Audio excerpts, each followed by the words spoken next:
Hello students, welcome to Shiny Maths. 7ஆம் வகுப்பு பருவம் 3 பயிற்சி 5.1ல் முதல் கொஸ்டின் பார்க்கலாம். கோடிட்ட இடங்களை நிரப்பவும் அப்படின்னு கொடுத்துருக்காங்க. ஃபர்ஸ்ட் சப்டிவிஷன், முதல் 10 இயல் எண்களின் சராசரி டேஸ், அதாவது முதல் 10 இயல் எண்களோட சராசரி கேட்குறாங்க. ஃபர்ஸ்ட் சராசரி கண்டுபிடிக்கக்கூடிய ஃபார்முலாவை எழுதிக்கிட்டேன். சராசரி இஸ் ஈக்குவல் டு விவரங்களின் கூடுதல் டிவைடட் பை விவரங்களின் எண்ணிக்கை. முதல்ல விவரங்களின் கூடுதல் அப்படின்னா நம்மளுக்கு இங்கே என்ன கொடுத்துருக்காங்க, முதல் 10 இயல் எண்களோட சராசரி கேட்குறாங்க. அப்போ விவரங்களின் கூடுதல் கண்டுபிடிக்கணும்னா முதல் 10 இயல் எண்கள் இருக்கு பார்த்தீங்களா, அது மொத்தத்தையும் கூட்டிட்டாலே போதும். இங்கே ஞாபகம் வச்சுக்கோங்க, இயல் எண்கள் எப்போவுமே 1ல இருந்து தொடங்கும். முதல் 10 இயல் எண்கள்னா 1ல இருந்து 10 வரைக்கும். அப்போ எழுதிக்கலாமா, இஸ் ஈக்குவல் டு 1 கூடுதல் கேட்குறதுனால கூட்டணும். 1க்கு அடுத்து என்ன வரும், 2, அடுத்த 3, 4, 5, 6, 7, 8, 9, 10. 10ஓட ஸ்டாப் பண்ணிடணும். இங்கே கூடுதல் கேட்கறதுனால தான் நடுவில் கூட்டல்னு எழுதியிருக்கோம். டிவைடட் பை, இனி விவரங்களின் எண்ணிக்கை, மேலே எத்தனை எண் இருக்கோ எண்ணி எழுதணும். எண்ணலாமா, 1, 2, 3, 4, 5, 6, 7, 8, 9, 10. 10 எண்கள், அப்போ 10ன்னு எழுதிக்கலாம். இனி மேலே கூட்டல் இருக்கிறதுனால மொத்தத்தையும் கூட்டணும். மேலே இருக்கக்கூடியதை மொத்தத்தையும் கூட்டினீங்கன்னா 55 அப்படின்னு கிடைக்கும். நீங்கள் சைடில் கூட்டி பாருங்கள். Divided by 10. கீழே ஒரு 0 தானே, அப்போ ஒரு நம்பர் தள்ளி புள்ளி இங்கே வந்துடும். புள்ளி இல்லாட்டா புள்ளி கடைசியில் இருக்குன்னு அர்த்தம். இங்கே ஒரு 0, அப்போ ஒரு நம்பர் தள்ளி புள்ளி இங்கே வரும். அப்போ என்ன வந்துடும், 5.5. இதுதான் சராசரியோட மதிப்பு. அப்போ ஆன்சர் எழுதிக்கலாம் 5.5. சரிங்களா. செகண்ட் சப்டிவிஷன், 15 புத்தகங்களின் சராசரி விற்பனை விலை ரூபாய் 235 எனில் மொத்த விற்பனை விலை டேஸ் ஆகும். இங்கே நம்மளுக்கு மொத்த விவரங்களோட எண்ணிக்கை கொடுத்துட்டாங்க. எவ்வளோனா 15 புத்தகங்கள். அப்புறம் சராசரியோட மதிப்பும் கொடுத்துட்டாங்க, ரூபாய் 235. இங்கே நம்ம மொத்த விற்பனை விலை என்னன்னு கண்டுபிடிக்கணும். சேம் அதே சராசரி ஃபார்முலா தான் யூஸ் பண்ண போகிறோம். சராசரியோட மதிப்பு கொடுத்துருந்தாங்க, எவ்வளவு, 235 இஸ் ஈக்குவல் டு விவரங்களின் கூடுதல், அதை தான் கொடுக்கல. விவரங்களின் கூடுதல்னாலும் மொத்த விற்பனை விலைனாலும் ஒன்று தான். அப்போ இங்கே எழுதிக்கலாமா, மொத்த விற்பனை விலை அப்படின்னு எழுதிக்கலாம். டிவைடட் பை விவரங்களின் எண்ணிக்கை எவ்வளவு, 15 புத்தகங்கள். அப்போ 15ன்னு எழுதிக்கணும். இங்கே 235 இருக்கு, வகுத்தல் இருக்கக்கூடிய 15 இங்கே வந்துன்னா பெருக்கலாக மாறிடும். இஸ் ஈக்குவல் டு இங்கே என்னது இருக்கு, மொத்த விற்பனை விலை, அதை அப்படியே எடுத்து எழுதிருங்க. எழுதிட்டேன். இப்போ இந்த ரெண்டையும் பெருக்கிடலாமா, 235 15, I5 25, அப்போ 5 பாக்கி 2, I3 15, 15க்கு கூட 2 கூட்டினா 17, அப்போ 7 பாக்கி 1, I2 10, 10க்கு கூட 1 கூட்டினா 11. இனி 1 வாய்ப்பாடு, அப்போ மேலே இருக்கிறத அப்படியே எடுத்து எழுதிருங்க. 5, 3, 2 கூட்டலாம். 5, 7, 5 கூட்டினா 12, 2 பாக்கி 1, 3 1 கூட்டினா 4, 4க்கு கூட 1 கூட்டினா 5, 2 1 கூட்டினா 3. அப்போ என்ன கிடைக்குது, 3525. இதுதான் மொத்த விற்பனை விலை. சரிங்களா. இங்கே விலை அப்படினால ரூபாயோட குறியீடை போடணும். அப்போ ஆன்சர் எடுத்து எழுதிக்கலாம், ரூபாய் 3525. இனி தேர்ட் சப்டிவிஷன், நம்மளுக்கு இங்கே மதிப்பு கொடுத்துருக்காங்க. கொடுத்துக்கிட்டு ஆகிய மதிப்பெண்களின் சராசரியானது டேஸ், இதோட சராசரி தான் கேட்குறாங்க. அதே சராசரியோட ஃபார்முலா தான். சரிங்களா. விவரங்களின் கூடுதல் அப்படின்னா இங்கே என்னென்ன மதிப்பெண்கள் கொடுத்துருக்காங்களோ அதை மொத்தத்தையும் கூட்டிட்டாலே போதும். ஓகே, கூட்டலாம்.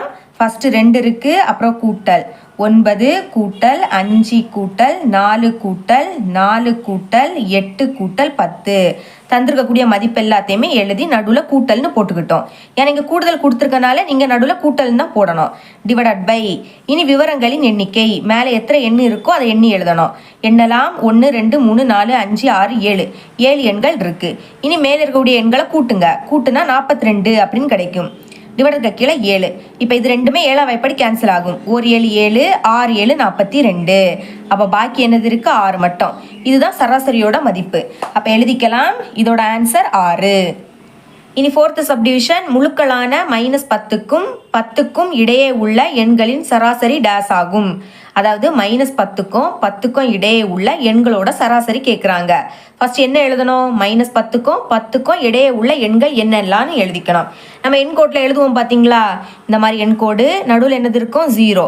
இந்த சைடு 1 2 3 4 5 6 7 8 9 10 இந்த மாதிரி வரும். சரிங்களா. ஓகே, இந்த மாதிரி வரும்.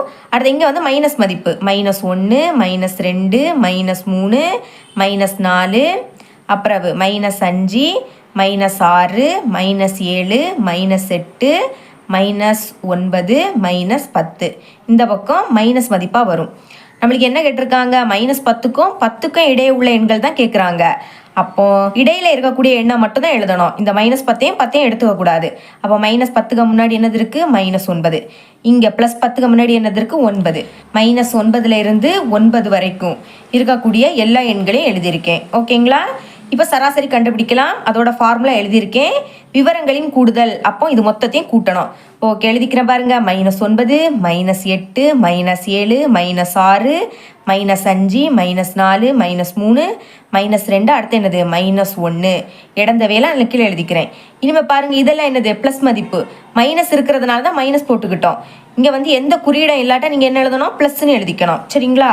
அப்போ +0 +1 +2 +3 +4 அடுத்த +5 +6 +7 +8 +9 டிவைடட் பை, இனி விவரங்களின் எண்ணிக்கை. இதுல மொத்தமா எத்தனை எண் இருக்குன்னு எண்ணலாமா? 1 2 3 4 5 6 7 8 9 10 11 12 13 14 15 16 17 18 19 19 எண்கள் இருக்கு. அப்ப இங்க 19 அப்படின்னு எழுதிக்கலாம்.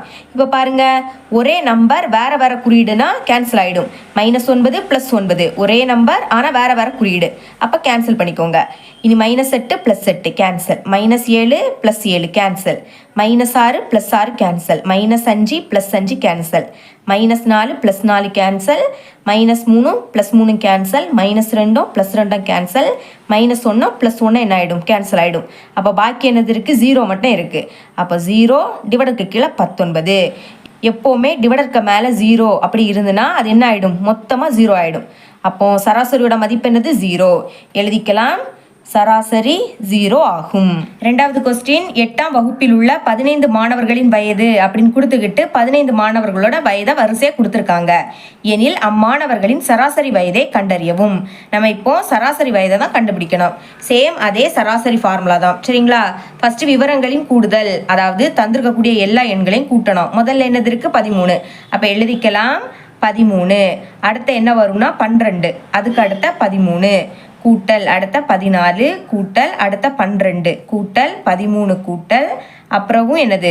13 தான். சரிங்களா? கூட்டல் இனி 14 கூட்டல் அப்புறமாட்டு 12 கூட்டல் 13 கூட்டல் 13 கூட்டல் 14 கூட்டல் 13 கூட்டல் 12 கூட்டல் 14 டிவைடட் பை விவரங்களின் எண்ணிக்கை. மொத்தமாக எத்தனை மாணவர்களோட வயது கொடுத்துருக்காங்க? 15 மாணவர்களோட வயது. அப்போ இங்கே என்ன எழுதணும்? 15. இல்லாட்டா மேலே எத்தனை எண்கள் இருக்கோ அதை எண்ணுங்க. சரிங்களா? எண்ணினீங்கன்னா 15 தான் கிடைக்கும். இனிமேல் மேலே இருக்கக்கூடிய எல்லா எண்களையும் கூட்டணும். கூட்டினா 195 அப்படின்னு கிடைக்கும். டிவைடருக்கு கீழே 15. இப்போ 195 15ஆல் வகுக்க போகிறோம். சரிங்களா? இந்த ரெண்டு நம்பரையும் சேர்த்து எடுத்துக்கலாம். 19ல் 15 எத்தனை வாட்டி இருக்குது? ஒரு வாட்டி தான். 15 15 கழிக்கலாம். 9ல் இருந்து 5 கழிச்சா 4. இனி அடுத்த நம்பரை இறக்கலாம். இப்போ 45ல் 15 எத்தனை வாட்டி இருக்குது? 3 வாட்டி. 3ஐயும் 15ஐயும் பேருக்குன்னா 45 தான் கிடைக்கும். கழிச்சா 0 வந்தனால ஸ்டாப் பண்ணிடுங்க. இப்போ மேலே ஈவு என்னது இருக்குது? 13. அப்போ சராசரியோட மதிப்பு எவ்வளவு? 13. அப்போ ஃபைனலாக ஆன்சர் எழுதிக்கோங்க. இந்த மாதிரி எழுதிருங்க. தேர்ஃபோர் சராசரி வயது = 13. இவ்வளோ தான் இந்த சம். மூணாவது கணக்கு, அறிவியல் தேர்வில் 14 மாணவர்களின் மதிப்பெண்கள் கீழே கொடுக்கப்பட்டுள்ளன. அவை அப்படின்னு கொடுத்துக்கிட்டு 14 மாணவர்களோட மதிப்பெண்கள் கொடுத்துருக்காங்க. சரிங்களா? எனில் இங்கே வந்து 3 சப்டிஷன் கேட்குறாங்க. ஃபர்ஸ்ட் சப்டிஷன் பார்க்கலாம். சராசரி மதிப்பெண்ணை காண்க. அதாவது சராசரி தான் கண்டுபிடிக்கணும். சேம் அதே சராசரி ஃபார்முலாவை எழுதிக்கிட்டேன். முதல்ல விவரங்களின் கூடுதல், அதாவது தந்திருக்கக்கூடிய மதிப்பெண்களை மொத்தமாக கூட்டணும். ஃபர்ஸ்ட் என்னது இருக்கு? 34 எழுதிக்கலாம். 34 கூட்டல் அடுத்த என்ன இருக்கும்னா 23, அப்புறம் 10, அடுத்த 45 கூட்டல் 44 கூட்டல் 47 கூட்டல் 35 கூட்டல் அப்புறமாட்டு 37 கூட்டல் 41 கூட்டல் 30 கூட்டல் 28 கூட்டல் 32 கூட்டல் 45 கூட்டல் 39. இனி டிவைடட் பை விவரங்களின் எண்ணிக்கை. அதாவது இங்கே மொத்தமாக எத்தனை மாணவர்களோட மதிப்பெண் கொடுத்துருக்காங்க? 14 மாணவர்களோட மதிப்பெண். அப்போ கீழே 14ன்னு எழுதிக்கணும். இனி மேலே இருக்கக்கூடிய எல்லா எண்களையும் கூட்டணும். சரிங்களா? கூட்டினா 490ன்னு கிடைக்கும். நீங்கள் சைடில் கூட்டி பாருங்கள்.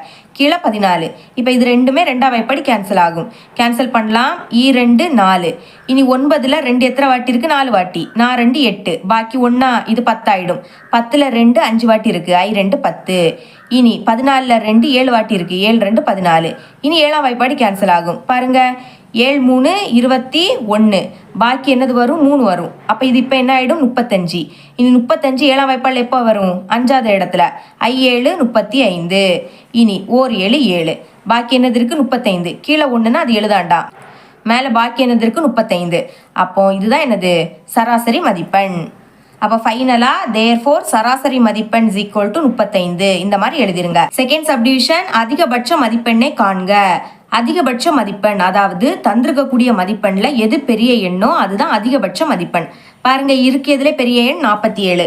அப்போ ஆன்சர் எழுதியிருக்கேன் பாருங்க. அதிகபட்ச மதிப்பெண் = 47. அப்புறமாட்டு தேர்ட் சப்டிவிஷன் குறைந்தபட்ச மதிப்பெண்ணை காண்க. அதாவது தந்திருக்கக்கூடிய மதிப்பெண்ணில் எது சின்ன எண்ணோ அதுதான் குறைந்தபட்ச மதிப்பெண். பாருங்க இருக்கிறதுலே சின்ன எண் எதுனா 10. அப்போ தேர்ட் சப்டிவிஷனோட ஆன்சர் குறைந்தபட்ச மதிப்பெண் = 10. இவ்வளவுதான் மூணாவது கணக்கு. நாலாவது கணக்கு பார்க்கலாம். ஒரு குழுவில் உள்ள 11 மாணவர்களின் சராசரி உயரம் 150 சென்டிமீட்டர். அதாவது நம்மளுக்கு இங்க விவரங்களோட எண்ணிக்கை கொடுத்துட்டாங்க. எவ்வளவுனா 11 மாணவர்கள். அப்புறமாட்டு சராசரியோட மதிப்பும் கொடுத்துட்டாங்க. இனி அம்மாணவர்களின் உயரங்கள் அப்படின்னு கொடுத்துக்கிட்டு அந்த மாணவர்களோட உயரம் தந்திருக்காங்க. எனில் ஒய்யின் மதிப்பை கண்டுபிடித்து 2 மாணவர்களின் உயரத்தை காண்க. அதாவது இப்ப தந்திருக்கக்கூடிய மாணவர்களோட உயரத்துல 2 மாணவர்களோட உயரம் ஒழுங்கா நம்மளுக்கு தரல. பாருங்க இங்க ஒய் கொடுத்துருக்காங்க. இங்க ஒய் கூட்டல் 4. ஃபர்ஸ்ட் இந்த ஒய்யோட மதிப்பை கண்டுபிடிக்கணும். கண்டுபிடிச்சிட்டு இது ரெண்டுலையும் பிரதியிட்டோம்னா நம்மளுக்கு இந்த 2 மாணவர்களோட உயரம் ஈஸியா கிடைச்சிடும். ஓகே, சேம் அதே சராசரி ஃபார்முலா தான். சராசரி = விவரங்களின் கூடுதல் டிவைடட் பை விவரங்களின் எண்ணிக்கை. நம்மளுக்கு இங்க சராசரியோட மதிப்பு கொடுத்தாங்க. எவ்வளவுனா 150 சென்டிமீட்டர் = இனி விவரங்களின் கூடுதல் அதாவது 11 மாணவர்களோட உயரம் கொடுத்துருந்தாங்க பார்த்தீங்களா? இதை அப்படியே கூட்டிட்டாலே போதும். ஃபர்ஸ்ட் என்னது இருக்கு? 154 எழுதிக்கலாம். 154 அப்புறம் கூட்டல். இனி அடுத்த 145 கூட்டல் ஒய் கூட்டல் 4 கூட்டல் இனி 160 கூட்டல் 151 கூட்டல் 149 கூட்டல் கீழே எழுதிக்கிறேன். திரும்பவும் 149 தான் கூட்டல் 150 கூட்டல் 144 கூட்டல் 140 டிவைடட் பை விவரங்களின் எண்ணிக்கை. நமக்கு எத்தனை மாணவர்களோட உயரம் கொடுத்துருந்தாங்க? 11 மாணவர்களோட உயரம். அப்போ கீழே 11ன்னு எழுதிருங்க. இங்கே 150 வகுத்தல் இருக்கக்கூடிய 11 சமத்துக்கு எந்த பக்கம் வந்துன்னா பெருக்கலா மாறிடும். அப்போ பெருக்கல் போட்டுக்கிட்டு 11ன்னு எழுதிருங்க. இப்போ பாருங்க ஃபர்ஸ்ட் ஒய்யை கூட்டலாம். ஒய் வந்து 2 வாட்டி இருக்கு. அப்போ ஒய்யை கூட்டினா என்ன கிடைக்கும்? 2 ஒய்னு கிடைக்கும். 2 வாட்டி இருக்கிறதுனால 2. அப்புறம் ஒய்யை எழுதிருங்க. கூட்டல் இனி பாக்கி இருக்கக்கூடிய எண்களை கூட்டுங்க. இந்த எண்களை எல்லாத்தையும் கூட்டினா என்ன கிடைக்கும்னா 1346 அப்படின்னு கிடைக்கும். நீங்க சைடில் கூட்டி பாருங்க. இனி ஃபர்ஸ்ட் இதை ரெண்டே பெருக்கலாம். 150 11 1 0 பெருக்குனா 0. இனி ஓர் 5 5 ஓர் 1 1 திரும்ப 1ஆ வாய்ப்பாடு. அப்போ மேலே இருக்கிறத அப்படியே எழுதிட்டாலே போதும். 0 5 1 கூட்டலாம். 0 5 0 கூட்டினா 5 தான். 5 1 கூட்டினா 6 அப்புறம் 1. ஓகே, அப்போ பெருக்குனா என்ன கிடைக்குது? 1650ன்னு கிடைக்குது. அப்புறமாட்டு ப்ளஸ் 1346 சமத்துக்கு எந்த பக்கம் வந்துன்னா மைனஸ் ஆகிடும். ப்ளஸ் இங்கே வந்துன்னா மைனஸ் 1346. இனி அங்கே என்ன மட்டும் தான் இருக்கும்? 2 ஒய் மட்டும் தான் இருக்கும். இப்போ கழிக்கலாமா? 1650 1346 கழிக்கலாம். ஓகே, அதுக்கு கடன் வாங்கணும். அப்போ இது 10 ஆகிடும். இது என்ன ஆகிடும்? 4 ஆகிடும். 10ல் 6 கழிச்சா 4, 4ல் 4 கழிச்சா 0, 6ல் 3 கழிச்சா 3, 1ல் 1 கழிச்சா 0. 0ன்னா முன்னாடி எழுதணும்னு அவசியம் கிடையாது. அப்போ கழிச்சா என்ன கிடைக்குது? 304. இனி ஒய் தானே கண்டுபிடிக்கணும். ஒய்யை மட்டும் வச்சுக்கோங்க. இந்த 2 இங்கே பெருக்கல்ல இருக்கு. சமத்துக்கு அந்த பக்கம் போச்சுன்னா வகுத்தல மாறிடும். அப்போ டிவைடருக்கு கீழே 2ன்னு எழுதிருங்க. இப்போ இது ரெண்டுமே 2ஆ வாய்ப்பாடு கேன்சல் ஆகும். ஓ 2 2, 3ல் 2 ஒரு வாட்டி தான் இருக்கு. ஓ 2 2 பாக்கி 1. இது இப்போ 10 ஆயிடும். 10ல் 2 5 வாட்டி இருக்கு. I 2 10. 4ல் 2 2 வாட்டி இருக்கு. E 2 4. ஓகே, இதுக்கு மேலே கேன்சல் பண்ண முடியாது. அப்போ ஒய்யோட மதிப்பு என்ன கிடைக்குது? மேலே பாக்கி என்னது இருக்கு? 152. இதுதான் ஒய்யோட மதிப்பு. இப்போ நம்ம அந்த 2 மாணவர்களோட உயரம் கண்டுபிடிக்கலாம். சரிங்களா? அந்த 2 மாணவர்களோட உயரத்தை நான் எழுதிக்கிட்டேன். உங்கள் புக்கில் கேபிட்டல் ஒய்னு கொடுத்துருப்பாங்க. நீங்கள் ஸ்மால் ஒய் போட்டாலும் ஒன்றும் இல்லை. இப்போ ஒய்யோட மதிப்பு என்னது 152. அப்போ ஒய்க்கு பதில் 152ன்னு எழுதிக்கலாம். 152 சென்டிமீட்டர். இது முதல் மாணவனோட உயரம்.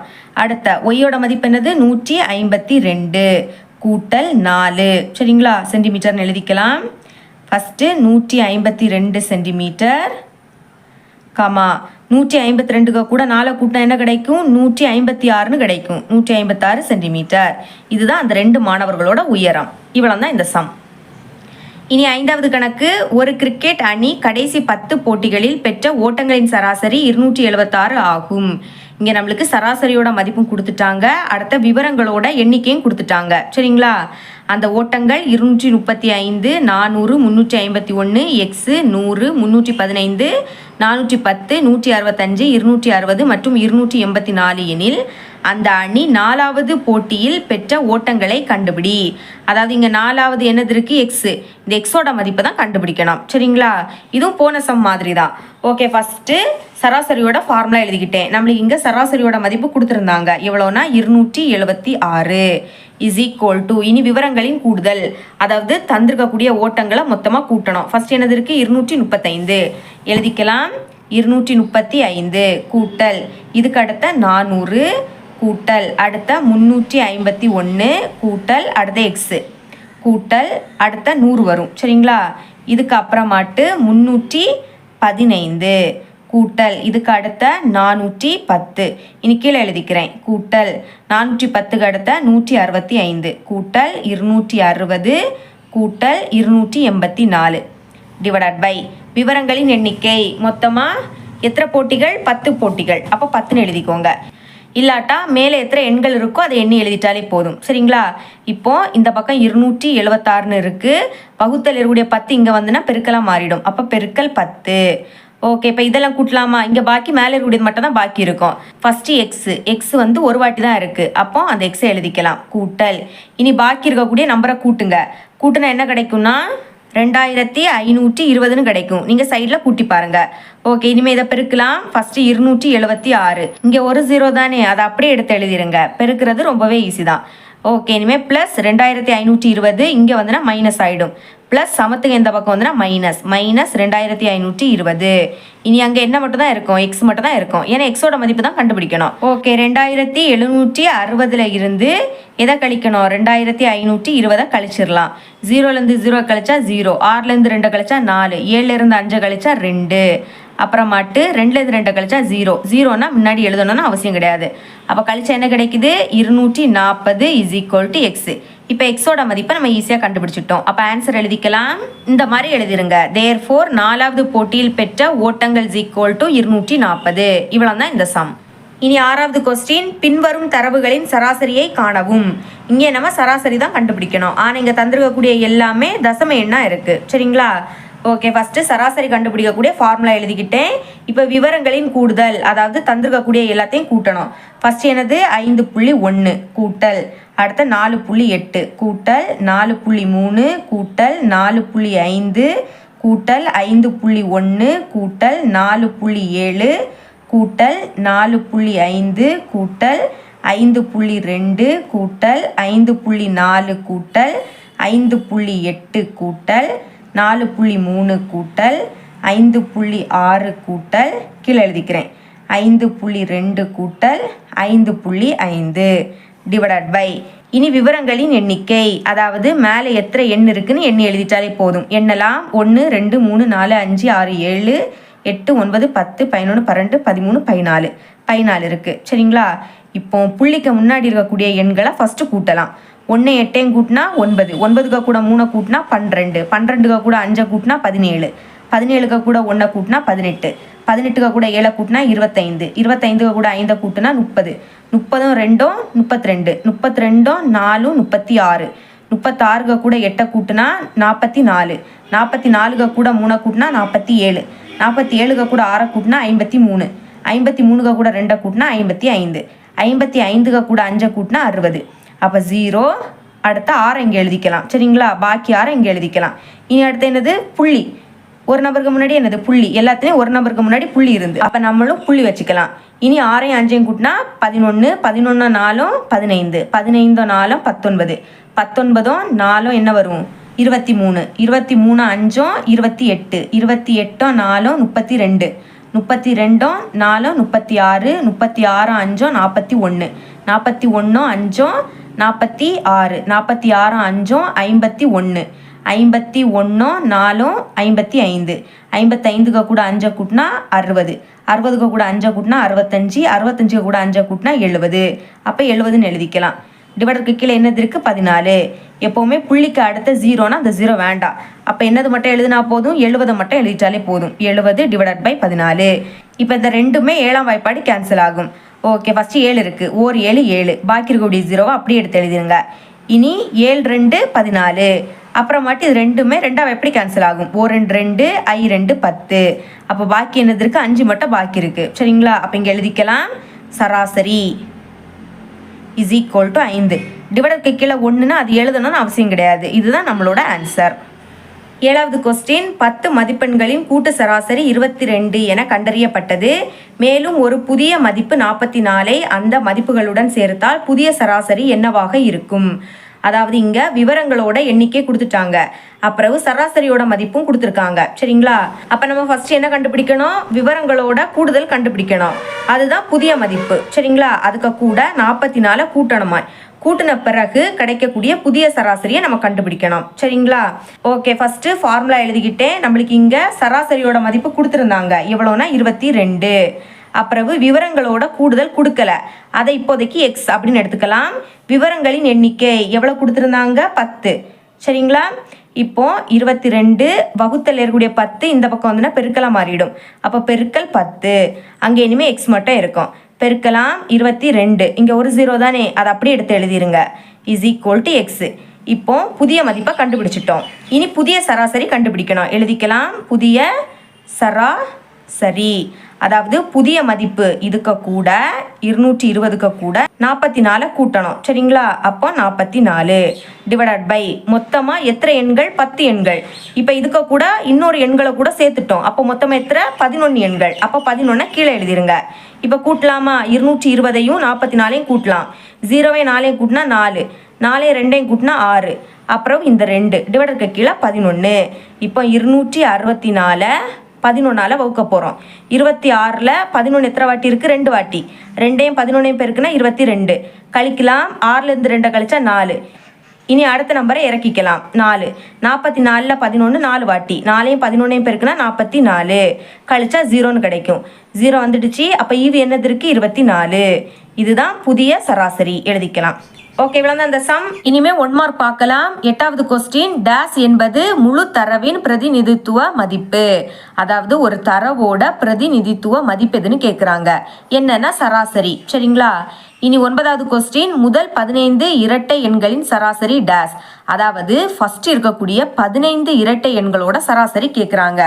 ஓகே, சராசரி கண்டுபிடிக்கக்கூடிய ஃபார்முலாவை ஃபர்ஸ்ட் எழுதிக்கிட்டேன்.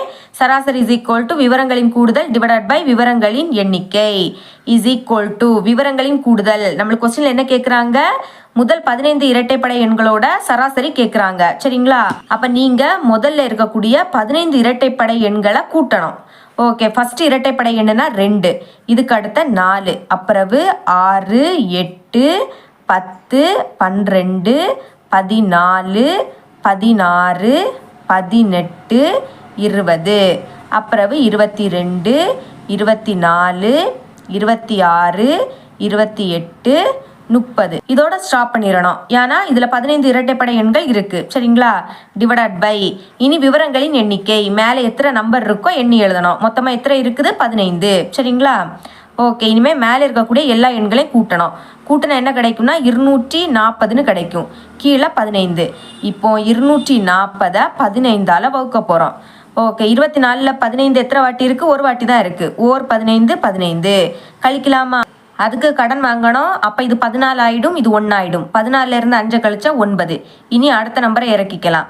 இப்போ 90ல் 15 எத்தனை வாட்டி இருக்குன்னா 6 வாட்டி. 6ஐயும் 15ஐயும் பெருக்கி பாருங்க 90 தான் கிடைக்கும். சரிங்களா? இனிமேல் கழிக்கலாம். கழிச்சா 0 ஆயிடும். இது 0 ஆயிடுச்சு. அப்போ ஈவு என்ன கிடைக்குது? 16. இதுதான் சராசரியோட மதிப்பு. அப்போ ஆன்சர் எங்கே இருக்குன்னு பாருங்க. என்ன இருக்கு? இதுதான் நம்மளோட கரெக்டான ஆன்சர். 10வது கொஸ்டின், 2 எண்களின் சராசரி 20. அவற்றுள் ஒரு எண் 24 எனில் மற்றொரு எண் டேஸ். அதாவது 2 எண்களோட சராசரி 20, அதுல ஒரு எண் 24, மற்றொரு எண் என்னன்னு கேட்குறாங்க. ஓகே, ஃபார்முலா எழுதிக்கிட்டே நம்மளுக்கு இங்கே சராசரியோட மதிப்பு கொடுத்துருந்தாங்க. அப்போ சராசரிக்கு பதில் 20ன்னு எழுதிக்கலாம். அதில் ஒரு எண் 24 கூட்டல் இன்னொரு எண் என்னன்னு தெரியாது. அப்போ அதை எக்ஸ்ன்னு எடுத்துக்கலாம். டிவைடட் பை விவரங்களின் எண்ணிக்கை. மேலே எத்தனை நம்பர் இருக்குது? 2 நம்பர். சரிங்களா? அப்போ 2ன்னு எழுதிக்கணும். இப்போ இங்கே 20 இருக்குது. வகுத்தல் இருக்கக்கூடிய 2 அந்த பக்கம் போச்சுன்னா பெருக்கலாக மாறிடும். பெருக்கல் 2. இனிமேல் இங்கே பாக்கி 24ம் எக்ஸோ மட்டும் இருக்குது. சரிங்களா? இனி இந்த 2ஐயும் பெருக்கலாம். 20ஐயும் 2ஐயும் பெருக்குனா 40ன்னு கிடைக்கும். அப்புறமாட்டு ப்ளஸ் 24 இந்த பக்கம் வந்துன்னா மைனஸ் 24 மாறும். அங்கே இனிமேல் எக்ஸ் மட்டும் இருக்கும். சரிங்களா? 40லேருந்து 24 கழிச்சா 16ன்னு கிடைக்கும். Is equal to X. அப்போ மற்றொரு எண் என்னது? 16. எங்கே இருக்கு? என்ன இருக்கு? இனி 11வது கொஸ்டின், தரவுகள் 12, எக்ஸ் 28 ஆகிய தரவுகளின் சராசரி 18 எனில் எக்ஸின் மதிப்பை காண்க. நம்மளுக்கு இங்கே ஒரு தரவு கொடுத்துருக்காங்க. இதோட சராசரி 18. அப்போ இந்த எக்ஸோட மதிப்பு என்னன்னு கேட்குறாங்க. சரிங்களா? ஓகே, நம்மளுக்கு இங்கே சராசரியோட மதிப்பு கொடுத்துட்டாங்க. எவ்வளவு? 18. அப்போ 18ன்னு எழுதிக்கலாம். 18. இனி விவரங்களின் கூடுதல். ஃபார்முலாவை பாருங்க. விவரங்களின் கூடுதல். அப்போ தந்திருக்கக்கூடிய தரவுகளை கூட்டணும். 12 கூட்டல் எக்ஸ் கூட்டல் 28 எழுதிக்கலாம். 12 கூட்டல் எக்ஸ் கூட்டல் 28. அப்புறம் விவரங்களின் எண்ணிக்கை. மேலே எத்தனை நம்பர் இருக்கோ எண்ணி எழுதணும். 1 2 3 3 இருக்குது. இங்கே 18 வகுத்தல் இருக்கக்கூடிய 3 இங்கே வந்துன்னா பெருக்கலாக மாறிடும். பெருக்கல் 3. ஓகே, இங்கே மேலே இருக்கக்கூடியதை கூட்டலாம். 12ஐயும் 28ஐயும் கூட்டினா 40ன்னு கிடைக்கும். பாக்கி என்னது இருக்குது? எக்ஸ் மட்டும் அப்படியே இருக்குது. ஓகே, இப்போ இது 2ஐயும் பெருக்கலாமா? 8 3 24. அப்போ 4 பாக்கி 2. இனி ஓர் 3 3 3க்கு கூட 2 கூட்டினா 5. இனி ப்ளஸ் 40 இங்கே வந்துன்னா மைனஸ் 40. அங்கே எக்ஸ் மட்டும் தான் இருக்கும். இப்போ 54லேருந்து 40 கழிச்சு என்ன கிடைக்கும்? 14 இஸ் ஈக்குவல் டு எக்ஸ். அப்போ எக்ஸோட மதிப்பு என்ன கிடைக்குது? 14. அப்போ ஆன்சர் எங்கே இருக்குன்னு பாருங்க. என்ன இருக்குது? சரிங்களா? இதோட இந்த பயிற்சி முடியுது. என்னோட டீச்சிங் உங்களுக்கு பிடிச்சிருந்ததுன்னா மறக்காமல் நம்ம சேனலை சப்ஸ்கிரைப் பண்ணி பக்கத்தில் பெல் ஐக்கனை கிளிக் பண்ணுங்கள். அப்போ தான் நம்ம அப்லோட் பண்ணுற வீடியோட நோட்டிஃபிகேஷன் உங்களுக்கு உடனே வரும். தேங்க்ஸ் ஃபார் வாட்சிங்.